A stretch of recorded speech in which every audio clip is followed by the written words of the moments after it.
Hi, my name is Ricky Elia, and here is my skills assessment submission for my application to FIEA. Within my 2 week assessment period, I wanted to create more than just an environment, and I wanted to have a playable space that drew inspiration from third person stealth shooters such as The Last of Us and Metal Gear Solid 5. In order to do this, I utilized Unreal Engine 5 and the game animation sample for support with fluid, realistic animations and dynamic traversal. Being that this level is primarily outdoors, combined with a dark, brooding ambiance, I try to use strong fluorescent lighting to guide the player towards points of interest, such as the house where you would get your gun, later followed by the dumpster down the alleyway. I wanted to really make use of the game animation sample, and I took this into consideration when concepting the verticality and set dressing of this level. I tried to place traversable objects in areas that make sense both for the level flow and that they don't look out of place from an environmental perspective.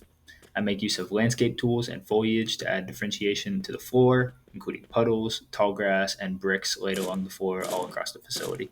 The player shooting makes use of an actual bullet that utilizes a projectile movement variable to fire said bullet. If contact is made with an enemy, a red hit marker will pop up over the reticle. The enemies are able to detect the player within a certain radius and shoot via line traces targeted at the player. These shots run through a random bool to determine whether or not they hit you. They can also be configured to navigate open spaces or stand still, with the navigating ones making use of state machine configuration to switch between moving and shooting behaviors. All the buildings were placed with the player and composition in mind. Would the player be able to traverse that building? If they are, what point does it serve? Where does it lead them? Does the way it's facing, or the lighting, or the placement suggest it's enterable when it actually isn't?